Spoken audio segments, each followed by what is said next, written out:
आगे बढ़ते हैं और पाठ संख्या 443 की बात करते हैं।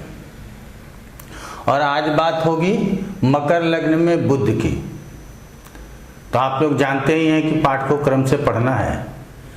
नियमित यदि एक पाठ भी पढ़ते रहें, 2 पाठ भी पढ़ते रहें तो अच्छा ज्योतिष सीख पाएंगे, ये हमारा कहना होता है। और आप लोगों को भी अब ऐसा फील जरूर होता होगा। तो मकर लग्न में बुध की बात जरूर होगी। तो सबसे पहले हम लोगों को बुध के विषय में जान लेना चाहिए कि बुध किस प्रकार के ग्रह हैं। तो बुध को शुभ ग्रह कहा गया है यदि ये अकेला हो, और किसी ग्रह के साथ हो गया तो वो अशुभ हो जाएगा। तो इस वाले विषय को ध्यान में रख लेंगे। दूसरी बात है कि बुध कालपुरुष के पत्रिका में किन किन भावों का स्वामित्व रखता है। तीसरे और छठे का स्वामित्व रखता है। तो ऐसे स्थिति में क्या होगा कि वो तीसरे और छठे का भी फल कहीं भी स्थित होगा तो कर सकता है। तीसरी बात है कि बुध के स्वाभाविक कारकत्व तो क्या क्या हैं, किन किन संज्ञाओं को प्राप्त करते हैं। तो उसके भी विषय में हम यहाँ कह सकते हैं कहीं भी स्थित होगा तो उसका भी फल करेगा, तथा जहाँ स्थिति है उस स्थान का भी फल करेगा। बुध हमेशा सूर्य के करीब ही होता है, इसीलिए सूर्य से बहुत दूर नहीं होने के कारण सूर्य के साथ बुध को समझने की भी जरूरत है। लेकिन आज के विषय में हम सूर्य के साथ नहीं समझेंगे, बुध को अकेला ही स्थित करके समझेंगे। तो चलिए, सबसे पहले बुध यहाँ पे स्थित है तो हम लोगों के मन में क्या क्या विचार आएगा। सबसे पहले विचार आएगा कि ये सौम्य है, शुभ ग्रह है। दूसरा विचार, यदि इसी पत्रिका को देखेंगे तो लगेगा कि षष्ठेश और भाग्येश है, लेकिन मूल त्रिकोण राशि कहाँ है, भाग्य स्थान में। इसका मतलब भाग्येश लग्न में है तो लग्न की वृद्धि हो जाएगी। जातक क्या हो जाएंगे, बुद्धिमान हो जाएंगे। जातक की लंबाई भी अधिक हो सकती है। जातक बुद्धिमान हो जाएंगे, अपने विषय वस्तु को अच्छी तरह से समझेंगे। बुध किस चीज के लिए कारक ग्रह है, शिक्षा के लिए कारक ग्रह है। कहाँ स्थित है, तो केंद्र में ही, लग्न में ही स्थित है। तो क्या कहेंगे कि ऐसे में जातक को शिक्षा अच्छी प्राप्त होगी, शिक्षा लेने में परेशानी नहीं होगी। अब बुध षष्ठेश भी है, इस बात को भी यदि हम ध्यान में रखते हैं तो ये कह सकते हैं कि अपने स्वास्थ्य का ध्यान रखना पड़ेगा। क्यों? क्योंकि इस पत्रिका में भी षष्ठेश है और कालपुरुष के पत्रिका में तीसरे और छठे का स्वामित्व रखता है। तो ऐसे में जब बुध की अंतर्दशा आएगी तो उस समय स्वास्थ्य पर भी ध्यान देना होगा, क्योंकि कोई भी ग्रह अपनी ही अंतर्दशा दशा में फल करता है। इस बात को भी विशेष रूप से समझना है। अब बुध लग्न में बैठा है और लग्न में बैठ के सप्तम स्थान को देख रहा है। तो जहाँ बैठेगा वहाँ का भी फल करेगा और जहाँ देखेगा वहाँ का भी फल करेगा। तो सप्तम स्थान को देख रहा है, शुभ ग्रह है, सौम्य, इसको संस्कृत में हमेशा सौम्य लिखा जाता है।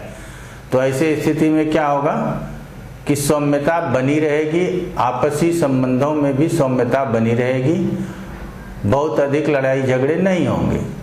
अगर अन्य अशुभ ग्रह न देख रहा हो सप्तम को तो सप्तम से संबंधित परिणाम अच्छे होंगे। पार्टनर के साथ रिलेशन अच्छे रहेंगे, लाइफ पार्टनर के साथ रिलेशन अच्छे रहेंगे। दैनिक कर्म अर्थात हम लोग दिन में जो भी करते हैं व्यवसायी के, वो दैनिक कर्म से ही रिजल्ट प्राप्त होता है। तो दैनिक कर्म को यहाँ अच्छा कहेंगे और साथ ही इसकी दशा अंतर्दशा में लंबी यात्रा हो सकती है, विदेश यात्रा हो सकती है, इस संभावनाओं को भी व्यक्त करेगा। ये तो हो गया कि लग्न में स्थित बुध किस तरह से फल करेगा। अब लग्न में हम लोगों ने समझ लिया। अब बुध दूसरे स्थान में है। तब दूसरे स्थान में बुध है तो हम क्या फल कह सकते हैं कि ये वाणी के कारक ग्रह हैं। वाणी के लिए भी बुध को ही देखा जाता, बुद्धि के लिए बुध को देखा जाता, और सेकेंड हाउस में ही बैठे हैं और शुभ ग्रह हैं यहाँ। क्योंकि यहाँ अकेला ही दिखाई दे रहे हैं तो इसलिए शुभ ग्रह कह रहे हैं, शुभ ग्रह हैं। तो ऐसे में क्या होगी कि वाणी बहुत प्रखर होगी, जातक बहुत स्पष्ट वाणी से बोलेगा। कई लोगों को आपने देखते होंगे वो बोलते तो बहुत हैं, लेकिन बहुत लोगों के समझ में जो भाषा बोलते हैं वो समझने वाला भी उस भाषा को, उनकी बातों को नहीं समझ सकता है। लेकिन बुध यदि दूसरे स्थान में है तो वाणी प्रखर होगी, स्पष्ट वाणी होगी। बुध व्यवसाय के कारक हैं और धन स्थान में बैठे हैं। हो सकता है कि जातक क्या करे, व्यवसाय करे, और ये भाग्येश धन स्थान में बैठा, और यहाँ यदि धनेश हो जाए तो धन योग बन जाएगा, फिर बहुत अच्छा धन होगा। ऐसे भी भाग्येश का धन स्थान में बैठना अच्छा कहेंगे, और धन बहुत ही अच्छा होना चाहिए। अब बुध की दृष्टि कहाँ है?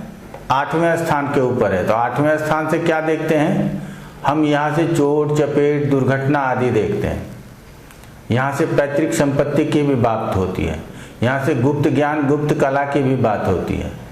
तो ऐसे में जब 8वें स्थान को दृष्टि देगा, तो जब कभी भी बुध की दशा अंतर्दशा आएगी तो चोट चपेट से बचना होगा, पहली बात। अगर उस समय आपके पढ़ाई लिखाई का उम्र है तो आप ऐसे ज्ञान को हासिल करना चाहेंगे, शोध में आपका मन लगेगा, अर्थात रिसर्च करना चाहेंगे। अष्टम स्थान से शोध की भी बात होती है, तो शोध में आपका मन लगेगा।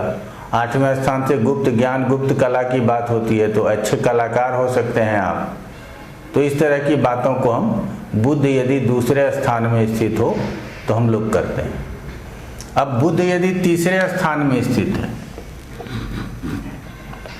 बुध यहाँ स्थित है, तो लोग छूटते ही क्या कहेंगे कि बुध नीच का है, और नीच उच्च पर ही परिभाषित करते रहते हैं ज्योतिष को, जबकि ऐसा नहीं होना चाहिए। अब बुध तीसरे स्थान में है तो ये घर तो इसी का है। क्यों है ये घर इसी का? क्योंकि काल पुरुष के पत्रिका में तीसरे से ही, तीसरे और छठे का ही तो स्वामित्व तो बुध के पास होता है, तो इसीलिए तीसरा स्थान इसी का है, तो इस स्थान का फेवर करेगा। और गुरु की राशि में है, इसीलिए कोई अशुभ राशि भी नहीं है। तो हमारा कहना है कि तीसरे से क्या क्या चीज देख सकते हैं हम? खेल कूद की बात कर सकते हैं, नौकर चाकर की बात कर सकते हैं, अपने बल की बात कर सकते हैं, पराक्रम की बात कर सकते हैं। तो जातक बलवान होगा, पराक्रमी होगा, नौकर चाकर का सुख प्राप्त होगा, छोटे भाई बहन होंगे, उसके साथ अच्छा संबंध रहेगा। तो ये तो तीसरे में स्थित होने के कारण हम लोगों ने बताया। अब चूंकि षष्ठेश भी होता है तो स्वास्थ्य में परेशानी होगा, तो यहाँ शरीर से तो कोई लेना देना है नहीं, लग्न से तो कोई रिलेशन अभी बन नहीं रहा। रिलेशन बन रहा है किससे? भाई से रिलेशन बन रहा है। तो हो सकता है कि भाई के स्वास्थ्य में पीड़ा हो। रिलेशन कहाँ से बन रहा है? नवम स्थान के स्वामी, नवम स्थान से बन रहा है। तो हो सकता है कि पिता के स्वास्थ्य में कोई पीड़ा हो, और जो भी होगा इसके दशा अंतर्दशा में होना है। ये जो फल बता रहे हैं ये दशा अंतर्दशा में विशेष रूप से समझना है। अब ये भाग्य स्थान को देखेगा तो भाग्यवान होगा। धर्म की बात होती है तो धार्मिक पुस्तकों को पढ़ने वाला, धार्मिक यात्राओं को करने वाला। तो बुध तीसरे स्थान में है तो भाग्य स्थान नवम स्थान के ऊपर इसकी सीधी दृष्टि है, तो नवम स्थान से संबंधित पिता का सहयोग प्राप्त करने वाला या पिता का सहयोग करने वाला, पिता की बातों को मानने वाला, अर्थात पितृभक्त, ये बात हम लोगों को कहना होगा। अब यहाँ से हम लोग कोर्ट केस कचहरी मुकदमा आदि की भी बात करते हैं, और बुध जब स्वतंत्र रूप से दशाओं में आए तो वो छठे का फल लेकर के आ सकता है। तो हो सकता है कि बुध की दशा में किसी भी तरह का लीगल फाइट हो सकता है आजकल भाई भाई में भी फाइट हो सकता है, तो हो सकता है कि भाइयों के बीच में फाइट हो जाए, इसकी भी संभावना है। क्योंकि सिर्फ बुध ही तो नहीं होगा, अन्य ग्रहों का भी प्रभाव होगा। तो लेकिन सभी ग्रहों को देखने के बाद बोलेंगे। आप ये मत सोचिएगा कि हम बुध के विषय में बता रहे हैं, आप बुध के विषय में जो हमने कहा वही अक्षरशः बोल दीजिएगा तो सही हो जाएगा, ऐसा नहीं होगा। अन्य ग्रहों के प्रभाव को भी समझना होगा। आ जाते हैं बुध यदि चतुर्थ स्थान में हो।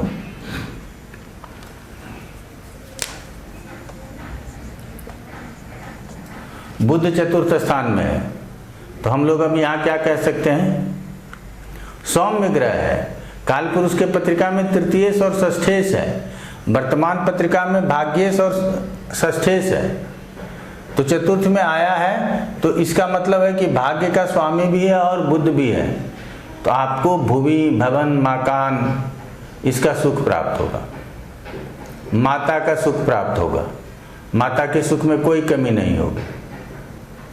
एक से अधिक वाहन और एक से अधिक घर का सुख प्राप्त होगा, क्योंकि भाग्येश चतुर्थ स्थान में आकर के स्थित हुआ है। ये तो चतुर्थ का रिजल्ट हो गया।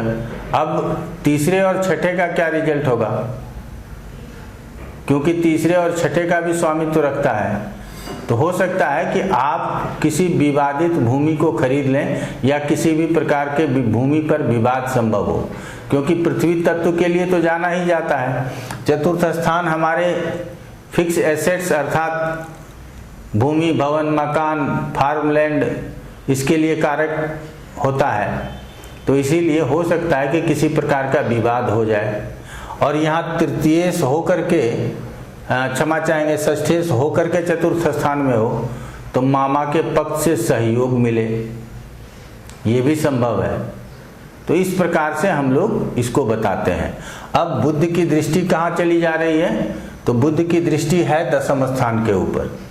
अब क्या कह सकते हैं कि दशम स्थान को बुध की दृष्टि है, तो अपने बुद्धि विवेक से अपने कार्य के क्षेत्र में प्रगति करेंगे, स्वयं बुद्धिमान होंगे और अपने कार्य के क्षेत्र में अपने विवेक का परिचय देते हुए तरक्की करेंगे। दूसरा कह सकते हैं कि कार्य के क्षेत्र में जो सहयोगी होगा, सहयोगियों के साथ सामंजस्य बिठा करके रखेंगे, क्योंकि ये बहुत चतुर प्लानेट होता है, बहुत सौम्य ग्रह होता है। तो सहयोगियों के साथ सामंजस्य बिठा करके रखेंगे। अब ये नहीं कहेंगे कि भाग्येश की दृष्टि है, ऐसा हम नहीं कहते। अष्टमेश की दृष्टि है, ऐसा हम नहीं कहते। आप लोग कहीं नहीं सुने होंगे। कई लोग क्रॉस करते हैं, लिख देते हैं कि सर भाग्येश की दृष्टि है, अष्टमेश की दृष्टि है, तो ऐसा होगा क्या। लेकिन ऐसा नहीं, हमेशा दृष्टियां ग्रहों की ही मानिए। स्वतंत्र रूप से जो शुभ ग्रह हैं उसको शुभ मानेंगे, उसकी दृष्टि को शुभ मानेंगे। अशुभ ग्रह होंगे तो अशुभ मानेंगे। तो यहाँ इसकी दृष्टियों को शुभ लेंगे तो पद और पदोन्नति हमेशा होते रहेगा, क्योंकि बुध जैसे ग्रह देखते हैं, बुद्धिमानी से कार्य को करेंगे तो जीवन में तरक्की तो प्राप्त होगी ही होगी। तो दशम स्थान से संबंधित फलों की वृद्धि होगी, कर्मठ होंगे। जातक को कार्य क्षेत्र में भाग्य का साथ मिलेगा, कार्य क्षेत्र में भाग्य का साथ मिलेगा और जीवन में तरक्की अधिक करेंगे। तो यहाँ तक आप लोगों ने समझ लिया। अब आगे 5वें, 6ठे, 7वें, 8वें की बात करेंगे। आप लोगों से कहना चाहेंगे कि अगर आप लोग इच्छुक हैं कि जल्दी से हमारा ज्योतिष हम सीख सकें, तो अब नया बैच जनवरी में शुरू हो रहा है। एडवांस प्रिडिक्टिव एस्ट्रोलॉजी का बैच जनवरी में शुरू होगा, जो सोमवार और गुरुवार को, जिसका क्लास होगा रात के 8:30 से 10 बजे तक। 2 पीरियड होता है सप्ताह में। तो इसके लिए आप ऑफिस संपर्क कर सकते हैं। यदि पत्रिका का विश्लेषण कराना हो तो विश्लेषण कराने के लिए भी एक छोटा सा फी रखा हुआ है, उसको पे करके विश्लेषण भी अपने पत्रिका का करा सकते हैं। आज इतना ही कहेंगे। आप लोगों का बहुत बहुत धन्यवाद।